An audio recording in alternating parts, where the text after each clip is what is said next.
¿Sabían que Bildu iba a hacer lo mismo? En este caso no obstaculizar al gobierno, pero no por razones sanitarias, sino por derogar la reforma del mercado de trabajo, como se viene comentando. ¿Lo sabían ustedes cuando votaron? Mire, nosotros lo que hicimos el miércoles fue pensar únicamente en los criterios de naturaleza sanitaria y socioeconómicos para poder pelear contra esta tragedia que vive nuestro país. Nosotros tuvimos una decisión absolutamente responsable, somos un partido de Estado, somos un partido de centro y que hace política útil para los españoles. Y por lo tanto, en ese momento lo que había que preguntarse, sobre lo que había que tomar una decisión, era sobre si, ahora que le vamos ganando esta batalla al virus, debíamos dar un paso atrás. Ahora que los ciudadanos se han comportado de una manera responsable, han cumplido con las normas de confinamiento, de distanciamiento social, han aceptado estas medidas restrictivas de la libertad que ha impuesto el estado de alarma, este estado de excepcionalidad constitucional, si esto lo echábamos por la borda o, por el contrario, llegábamos a un acuerdo en el que además al Partido Socialista le hemos exigido que cediera en una serie de puntos para nosotros fundamentales y le hemos conseguido arrancar una serie de condiciones que son muy buenas para los autónomos, para los pequeños y medianos empresarios, para los trabajadores y para las familias. Y mire, solo por decirle una de estas condiciones, acuérdese que Pedro Sánchez quería establecer un estado de alarma de alrededor de 30 días, incluso indefinido, y sin embargo nosotros le exigimos un estado de alarma de 15 días y el sometimiento absoluto a las sesiones de control del Congreso de los Diputados. Entre otras muchas cosas, la habilitación del mes de julio, de funcionamiento normal del Congreso, la desvinculación de las ayudas de los autónomos del propio estado de alarma, la agilización del pago de los ERTEs, el estudio ya y presentación en el Congreso de los Diputados de ese plan B de desescalada a través de la aplicación de la legislación ordinaria para que Pedro Sánchez no se acomode en esta situación. Señor Val, ¿qué valoración hace no tanto del contenido del pacto firmado, bueno, del acuerdo firmado entre PSOE, Podemos y Bildu, sino en la forma? Bueno, tanto en el fondo como en la forma es totalmente inaceptable, es inoportuno, es en cuanto al fondo perjudicial para los intereses de los españoles y muchísimo más en la situación en la que nos encontramos ahora. Lo sería en cualquier otra situación, incluso de normalidad de la vida cotidiana, pero desde luego en este momento en el que nuestro foco tiene que estar puesto en salvar vidas y en salvar empleos, hablar ahora, en este momento justo de la reforma, de la derogación de la reforma laboral, pues me parece de una imprudencia absoluta, teniendo en cuenta que además tenemos que negociar con Europa las ayudas a España, teniendo en cuenta que luego, como usted apuntaba, en cuanto a las formas, pues fíjese el comunicado durísimo de la COE, porque no se hacen desde luego así las cosas, sino a través del consenso social. Los propios sindicatos se han quejado de estas formas porque son las mesas de negociación las que deben ser el escenario donde estas cosas se puedan pactar. Y luego fíjese finalmente también de este carajal, de este vodevil que se ha montado en el seno del propio gobierno entre unos vicepresidentes y otros vicepresidentes, entre unos ministros y otros ministros, que desde luego no transmite la mejor imagen a los españoles ni a las instituciones europeas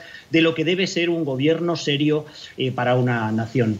Y por último, permítame que le diga que desde luego cualquier acción de este gobierno o del Partido Socialista destinada a blanquear a Bildu, a blanquear a un partido político que no condena los escraches, a Idoia Mendia, por ejemplo, secretaria general del Partido Socialista de Euskadi, que no ha pedido perdón por los asesinatos de la banda terrorista ETA, que no se ha llegado a desmarcar, en definitiva, como continuadora política de una banda terrorista. Usted comprenderá pues, que nuestra postura es del más absoluto y radical rechazo a cualquier acuerdo que pueda suponer un blanqueo, un revestimiento, digamos, de bueno de este partido político Bildu. Señor Val, en su opinión, ante todo lo que sabemos ahora y que no sabíamos, según me está comentando, cuando votaron a favor de esa prórroga, pero en cualquier caso, ¿queda comprometida la situación de Ciudadanos en su opinión? Bueno, nosotros ahora lo que vamos a hacer de una manera responsable va a ser el vigilar el cumplimiento de los acuerdos a los que hemos llegado con el Partido Socialista, porque esos acuerdos son unos acuerdos que no importa que los hayamos nosotros conseguido, lo que importa es que son acuerdos o compromisos que el Partido Socialista ahora mismo ha suscrito con los españoles y que son buenos para los españoles. Y por lo tanto, en esa posición nuestra de centro, de partido responsable, de partido de Estado, de partido que hace política útil, nuestro papel va a ser el de vigilar la ejecución y el cumplimiento de los acuerdos. Mire, preguntémosle a los autónomos y a los pequeños y medianos empresarios si la moratoria de un mes más en el pago del IVA, del IRPF o del impuesto de sociedades, aquellos que se encuentran afectados por el COVID-19, lo juzgan como bueno o como malo. Bueno, pues va a ser Ciudadanos. Primero ha sido Ciudadanos el que ha conseguido esta promesa del Gobierno, pero en segundo lugar va a ser Ciudadanos quien va a exigir al Gobierno el cumplimiento de este acuerdo, lo cual va a inyectar un balón de oxígeno a los empresarios y va a suponer un viento de esperanza para los trabajadores que van a poder tener esa idea de volver a trabajar otra vez y no caer en un despido. Señor Val, el foco mediático se ha puesto en el primer punto de este acuerdo firmado, pero desde diferentes comunidades autónomas y desde luego desde Andalucía nos llama la atención el segundo punto sobre el que nadie ha dicho nada. En el sentido de que nadie ha dicho nadie lo ha matizado, por así decirlo, en el que se asegura un trato diferencial, la capacidad de endeudamiento a la comunidad autónoma vasca y a la comunidad foral de Navarra. Usted sabe, es muy conocido por toda la ciudadanía cuál es la posición de Ciudadanos con respecto a los privilegios territoriales.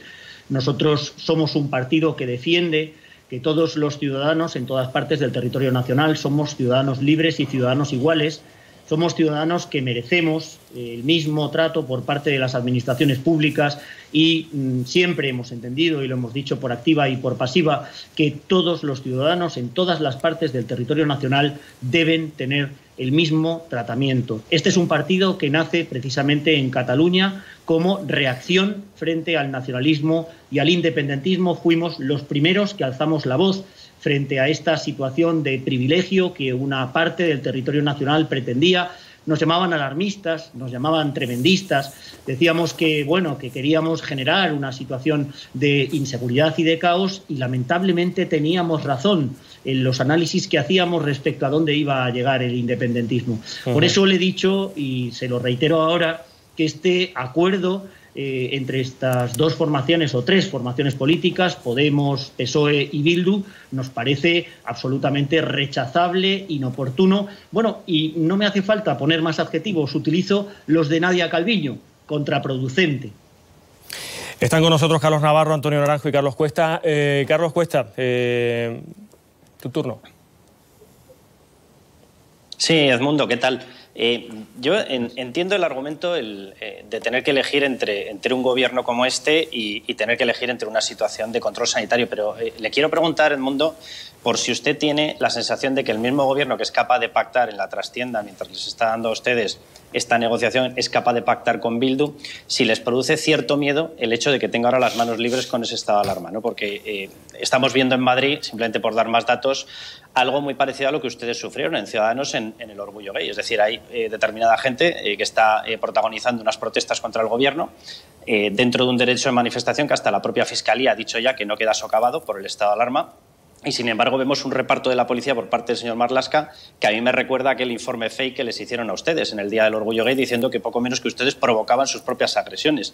Es el mismo gobierno, además, que es capaz de hacer una voladura, yo no sé si controlada o descontrolada, de los pactos con la Unión Europea, poniendo en peligro nuestra relación con ellos en medio casi de una petición ya de rescate oficial o extraoficial, que anuncia subidas de impuestos, que no utiliza el estado de alarma para hacer test.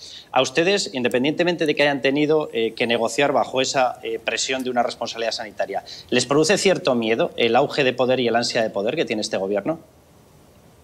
Bueno, contestando una por una, digamos, a sus preguntas, lo primero que debe quedar muy claro es que nosotros no sostenemos al gobierno de España.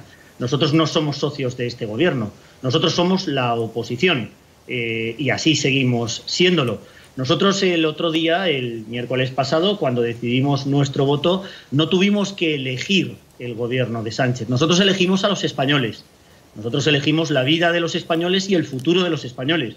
Esa fue nuestra elección, con una responsabilidad que ya me gustaría a mí ver en otros partidos políticos que ponían encima de la mesa prebendas políticas, que andaban buscando votos, que hablaban de la independencia de Cataluña, que hablaban de la mesa de la negociación, que es la mesa de la vergüenza. Eso que quede meridianamente claro. Nosotros seguimos siendo oposición, nosotros vigilamos al Gobierno y nosotros vamos a someterlo a control.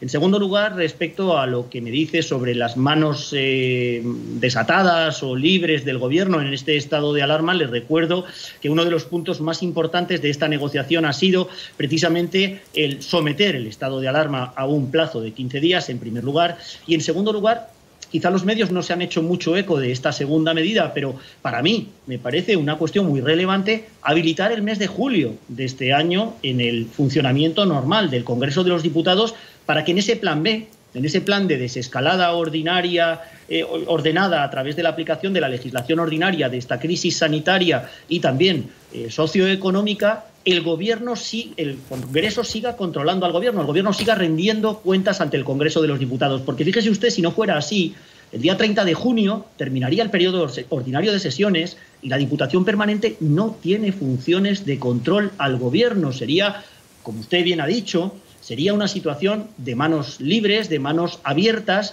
de poder hacer lo que le viniera en gana sin someterse al control de la soberanía nacional. Eso lo ha conseguido Ciudadanos, el control al Gobierno precisamente. Y por último me habla usted de las manifestaciones. Mire, el estado de alarma no restringe el derecho de manifestación, pero es absolutamente imprescindible que ahora los ciudadanos se comporten con la responsabilidad de la que han hecho gala durante todos estos meses, más de 2 meses de confinamiento, y por lo tanto que su protesta sea compatible con el cumplimiento de las instrucciones sanitarias para evitar el contagio, el distanciamiento social, el uso de mascarillas, los equipos de protección individual, porque de lo que se trata es de frenar los contagios. ¿Se acuerdan que estuvimos a punto de llegar casi a los 1000 fallecidos diarios en esta crisis y que ahora ya llevamos varios días por debajo de 100? Esto es porque los ciudadanos han sido responsables, porque han cumplido con estas instrucciones. ¿Vamos a echar por la borda este esfuerzo colectivo que tanto sufrimiento nos ha causado, tanta irritación, tanta pérdida de paciencia ante los errores evidentes y palmarios que ha cometido el Gobierno de Pedro Sánchez en la gestión de esta crisis? No, seamos responsables en este momento. Señor Val, le escucha Antonio Naranjo. Antonio. Pero Edmundo, Perdón, Carlos.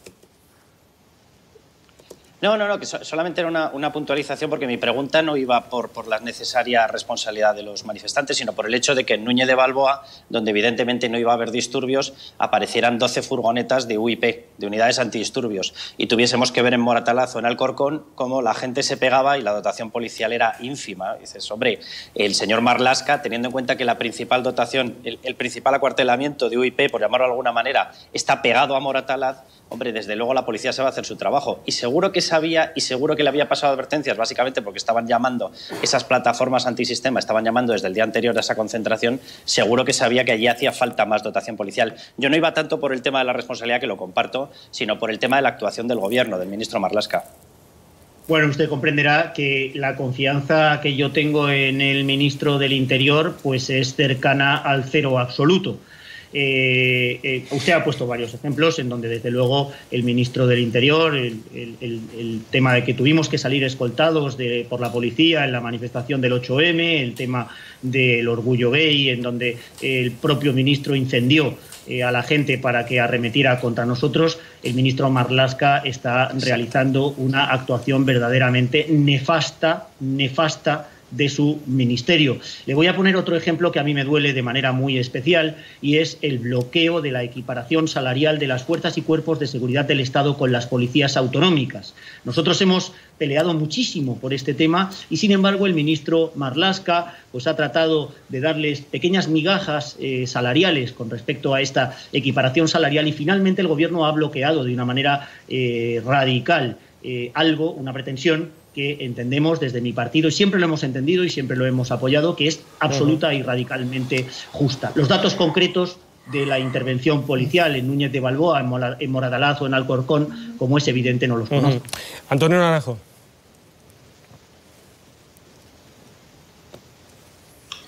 Sí, hola, buenos días, señor Val. Recuerdo como ustedes la anterior prórroga la apoyaron diciendo que era la única manera de renovarse, en fin, hasta junio los ERTEs. 24 horas después el Gobierno firmó con la patronal esa renovación hasta el 30 de junio, que era un mes más de la vigencia del estado de alarma en aquel momento. Y ayer ustedes, con la misma buena voluntad que sin duda tienen siempre en casi todo lo que hacen en Ciudadanos, volvieron a apoyarlo esta semana, unas horas antes también de que el Gobierno se sacara de la manga un pacto con Bildu para derogar la reforma laboral. Mi pregunta es, después de esas dos ocasiones en las que, en fin, creo que ustedes pueden sentirse engañados en su buena voluntad, ¿van a volver a apoyar en cualquier cosa a este Gobierno o van a endurecer la negociación con ellos, no sé si con un notario o con un guardia civil, pero con alguien de testigo? Bueno, mire, en primer lugar, corregirle mínimamente, porque en la desvinculación, en el acuerdo que suscribimos de 5 de mayo, la desvinculación de los ERTEs a la declaración formal del estado de alarma y su prórroga, ya no solo, por cierto, hasta el día 30 de junio, sino incluso para determinados sectores más allá del 30 de junio, exigiendo una valoración concreta de determinados sectores que a 30 de junio obviamente no van a estar funcionando, como es el caso del turismo, que representa el 14% del Producto Interior Bruto español. Le recuerdo que se lo exigí yo a la ministra Yolanda Díaz desde la tribuna del Congreso cuando votamos la convalidación del Real Decreto Ley 9/2020. Nada más bajarme de la tribuna, la ministra Yolanda Díaz me dijo: tenemos que negociar. Después, Ciudadanos estuvo negociando directamente con ella, tanto yo personalmente como mi compañera diputada María Muñoz, que es la encargada del sector del empleo, y le transmitimos cuáles eran nuestras propuestas. La propia ministra de Trabajo, de una forma elegante, cuando firmó este acuerdo con los agentes sociales, reconoció el trabajo que Ciudadanos había hecho de forma positiva, propositiva, precisamente en estas negociaciones. No fue, por lo tanto, a las 24 horas ni nada parecido. Esto lleva detrás mucho trabajo, esto lleva muchas cosas que los ciudadanos no ven, porque son reuniones que se hacen pues ahora telemáticamente, conversaciones de teléfono y sobre todo mucha insistencia en conseguir arrancarle al Gobierno estas condiciones que sean buenas, en este caso, para la economía y para los trabajadores. En segundo lugar, le quiero también decir que los pactos con Bildu son pactos que se enmarcan dentro del acuerdo de legislatura del Gobierno Frankenstein. Le recuerdo que nosotros votamos en contra de este Gobierno y le insisto y le reitero que nosotros seguimos pensando que hoy en día este Gobierno es malo para España. Este Gobierno de Unidas Podemos, que se sustenta con el Partido Socialista y que se sustenta en la abstención de Esquerra Republicana de Cataluña, en el apoyo del Partido Nacionalista Vasco, en Bildu y otra serie de grupos minoritarios, este es un Gobierno malo para España. Pero en este momento tenemos que pensar en el bienestar de los españoles, sin sostener al Gobierno, siendo muy vigilantes. Por eso, con respecto a su tercera pregunta, que es ¿qué vamos a hacer en el futuro?, le digo lo que estamos haciendo hoy.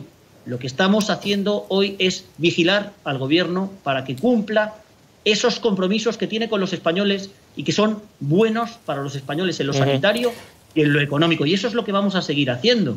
La epidemia es algo dinámico, dentro de 15 días veremos qué es lo que pasa y no tenemos, lamentablemente, una bola de cristal para saber qué es lo que va a pasar. Tiene Carlos Navarro, está con nosotros aquí en el plató, también tiene alguna cuestión que plantearle, Carlos. Sí, señor Val, buenos días. Me gustaría preguntarle en clave andaluza. La Junta de Andalucía, que usted sabe que gobierna el PP y Ciudadanos, ha presentado una factura sanitaria por este virus de 700 millones de euros. Y usted sabe que hay una partida de 16.000 millones, si no me equivoco, de fondos llamados COVID, que hay que repartir entre todas las comunidades autónomas. Me gustaría saber cuál sería su criterio para repartir esos fondos, porque en Andalucía preocupa mucho que no se tenga en cuenta con el peso suficiente el criterio poblacional, sino el criterio de las víctimas, que beneficiaría a Cataluña, cuando aquí hemos hecho los deberes, por fortuna nos ha ido bien, pero que nos ha costado un gran esfuerzo económico que esos resultados sean buenos. ¿Se debe tener en cuenta solamente el criterio de los fallecidos, el poblacional, ponderar más el poblacional que el de los fallecidos? ¿Cuál es su opinión? Porque para nosotros, para esta comunidad autónoma, resulta clave esa ayuda. Muy bien, sabe usted que soy andaluz, soy de Huelva y por lo tanto todo lo que atañe a la comunidad autónoma andaluza me toca personalmente. Tengo además mi familia allí en Huelva y en Sevilla y estoy, la verdad, que al tanto de todas las cosas que pasan en su comunidad autónoma. En primer lugar, desde luego decir que, como usted en la pregunta insinuaba, creo que la gestión del Gobierno de Andalucía, de la Junta de Andalucía, ha sido ejemplar en el tratamiento de la crisis, y no solamente desde el punto de vista sanitario, sino muy relevantemente desde el punto de vista económico, porque fíjese, el Gobierno, por ejemplo, por poner un simple ejemplo, en las ayudas a los autónomos, pues dejó de lado a un colectivo tan importante en España como son los mutualistas, que sin embargo la Comunidad de Madrid y la Junta de Andalucía, que casualidad, en las dos gobernamos nosotros, pues recogió en esas ayudas. Y respecto a los fondos COVID, obviamente los criterios respecto a la aplicación de estos fondos van a tener que ver mucho con los propios criterios sanitarios, y en ese sentido se tendrá que juzgar la idoneidad. Mire, nosotros lo que siempre venimos pidiéndole al Gobierno en este sentido es diálogo. Esto se tiene que pactar con todas las comunidades autónomas sin atender a ningún tipo de privilegio territorial por el solo hecho de conseguir votos. Esto no es política. Esto es tener que atender de una manera eficaz un problema que en este momento en España es una tragedia, y por lo tanto tendrá que ser en la conferencia de consejeros de Sanidad con el Ministerio de Sanidad y con el Ministerio de Economía, por supuesto, donde se tendrán que pactar este tipo de ayudas a través de criterios técnicos explícitos. Porque fíjese, le pongo otro ejemplo. Aquí en la Comunidad de Madrid no sabemos por qué nos han denegado, cuáles son los motivos por los cuales nos han denegado el cambio de fase, de la fase 0 a la fase 1, y por ejemplo el ministro de Sanidad se niega a publicar cuáles son los criterios comparativos que se han utilizado entre unas comunidades autónomas y otras. Y por lo tanto, vamos a ver, esto es inaceptable. Es decir, el Gobierno tiene que ser transparente con los ciudadanos en la adopción de estas decisiones tan relevantes. Edmundo Val, portavoz adjunto de Ciudadanos en el Congreso, muchísimas gracias por atendernos, y cuando hable usted con Inés Arrimadas, le da a usted nuestra enhorabuena, que acaba de ser madre. Inés está estupendamente, demuestra además como una situación de normalidad el que una mujer en altos puestos de responsabilidad puede compatibilizarlo con la maternidad, que es un momento maravilloso, y hablé ayer con ella, me escribí y está feliz. Muchas gracias. Muchas gracias a usted.